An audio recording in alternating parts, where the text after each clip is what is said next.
सत्ता में रहने वाले लोगों को, और वो भी ऐसे लोग जो अमित शाह और मोदी जैसे हों, उनको कब बर्दाश्त होगा कि उनके ऊपर कोई अंकुश लगाए या उंगली उठाए। सत्ता को चलाने वाली संस्थाएं भी नहीं चाहती कि उनके ऊपर कोई उंगली या कोई सवाल उठाए या किसी तरह की उनकी साख के ऊपर किसी तरह का कोई धब्बा लगे। चुनाव आयोग भी नहीं चाहता कि उससे किसी प्रकार का कोई भी विपक्ष किसी तरह का कोई सवाल करे, बल्कि चुनाव आयोग ने तो यहां तक कह दिया कि ये सोशल मीडिया जो है वो बुरी तरह से देश को प्रदूषित कर रही है और समाज को प्रदूषित कर रही है। इसकी वजह से वातावरण प्रदूषित हो रहा है।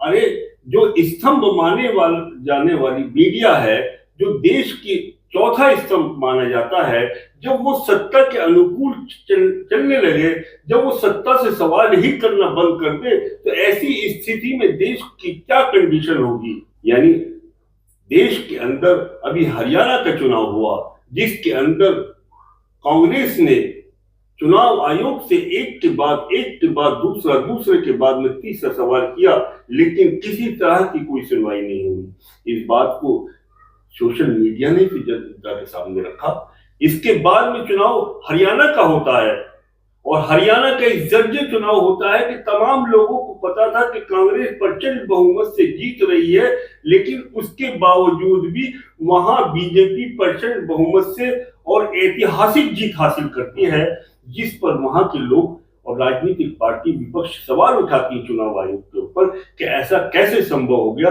लेकिन चुनाव आयोग जवाब देता नहीं है।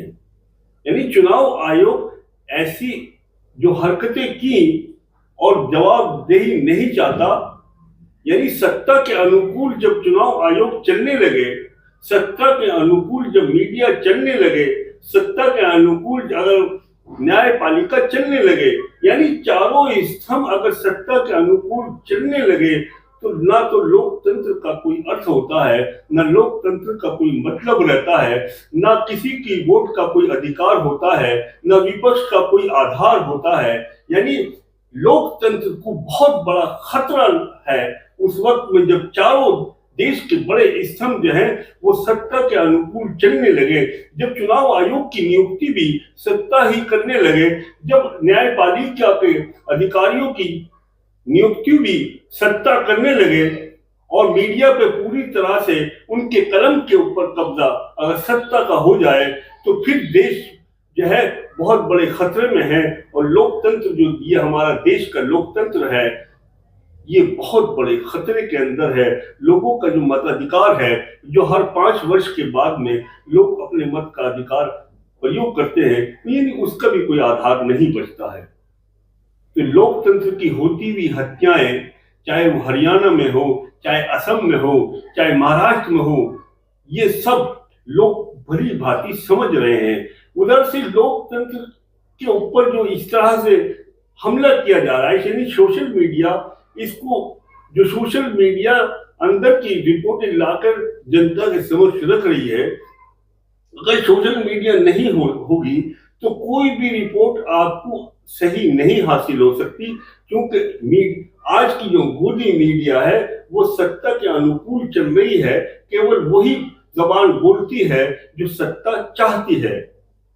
यानी दिल्ली के चुनाव जो चल रहा है, दिल्ली के चुनाव में आम आदमी पार्टी के संयोजक अरविंद केजरीवाल और संजय सिंह आवाज बराबर बुलंद कर रहे हैं कि दिल्ली के अंदर फर्जी वोटों का जमवाड़ा हो रहा है, फर्जी वोटें जोड़ी जा रही हैं और बुरी तरह से जो असली वोटें हैं वो काटी जा रही हैं। इसका वो प्रूफ देते हैं। उसके बावजूद भी चुनाव आयोग कोई भी इसके ऊपर एक्शन नहीं लेता। साड़ी, जूते, चप्पल, नोट खुलेआम बांटे जा रहे हैं दिल्ली के अंदर, लेकिन चुनाव आयोग जो है उसके कान पर जूं नहीं चलती, क्योंकि चुनाव आयोग जो है वो सत्ता के अनुकूल चल रहा है। दिल्ली का चुनाव जो एक तरफा हमेशा आम आदमी पार्टी की तरफ रहा, आज आम आदमी पार्टी सत्ताधारी पार्टी से घबराई हुई है क्योंकि तमाम मशीनरी उसके अनुकूल चल रही है। लोकसभा के जो इलेक्शन हुए हैं उसके बाद में लगभग 8-10 लाख वोटर कहां से बढ़ गए, ये समझ में नहीं आता। छोटी छोटी कॉन्स्टिट्यूंसी हैं, 70 विधानसभा सीटें हैं। 70 विधानसभा सीटों के अंदर लगभग कहीं 12,000, कहीं 13,000, कहीं 15,000 बढ़ा दी जाती है, 6,000 घटा दी जाती है। यानी ये 1-1.25 लाख का जहां कुल ही वोटर है और 5-6 हजार का घपलेबाजी हो जाए, 12-13 हजार का अंतर आ जाए, तो चुनाव का कोई अर्थ ही नहीं बचता। यानी भाजपा सत्ताधारी पार्टी साम दाम दंड भेद से हर इस इलेक्शन को भी हरियाणा और महाराष्ट्र के तर्ज पर जीतना चाहती है, क्योंकि उनके पास में तमाम अधिकारी उन्हीं के अनुकूल है, पुलिस उनके अनुकूल है, ईडी उन्हीं के अनुकूल है, सीबीआई उनके अनुकूल है और चुनाव आयोग भी उन्हीं के अनुकूल काम कर रहा है। तो ऐसे में आम आदमी पार्टी सहमी हुई है, न जाने क्या इसके नतीजे निकलकर सामने आ जाएं। लेकिन यही चुनाव आयोग इस बात पर सवाल उठाता है कि सोशल मीडिया जो है वो प्रदूषित कर रही है समाज को। अरे समाज को सोशल मीडिया प्रदूषित नहीं कर रही। सोशल मीडिया तो एक ऐसा फिल्टर है जो समाज की बुराइयों, लोगों के अंदर फैली हुई, नेताओं में, समाज में और राजनीति में फैली हुई गंदगी को निकाल कर लोगों के सामने रखती है। सोशल मीडिया भी अगर ना हो तो ये समझ लीजिए कि लोगों को किसी बात की जानकारी ना हो। आज देश के अंदर बहुत सारे परिवार ऐसे हैं जिन्होंने अपने टीवियों और के माध्यम से जो मीडिया से खबरें सुनते थे, आज वो टीवी को उठाकर रख दिया है, उन्होंने छतरी को कटवा दिया है, केबल कटवा दिए हैं, वो सुनना नहीं चाहते, क्योंकि मीडिया जो है झूठ परोसती है, मीडिया जो है सत्ताधारी की चर्बे चाटती है और मीडिया एक तरफा बात करती है। कभी मीडिया ऐसा नहीं करती कि दूध का दूध पानी का पानी करे।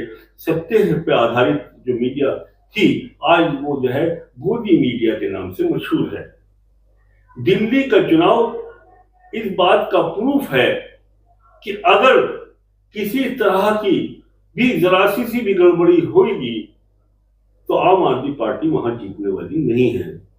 अगर ईमानदारी से चुनाव कराया जाए, अगर चुनाव आयोग ईमानदारी से, पारदर्शी से चुनाव कराया जाए तो लगभग 55 सीटें आज भी आम आदमी पार्टी आज की तारीख में ले जा रही है। तो दोस्तों, ये वीडियो आपको अच्छी लगी हो तो प्लीज इसको लाइक करें, चैनल को सब्सक्राइब करें, बेल आइकन दबाएं, अपना ख्याल रखें। जय हिंद, जय भारत।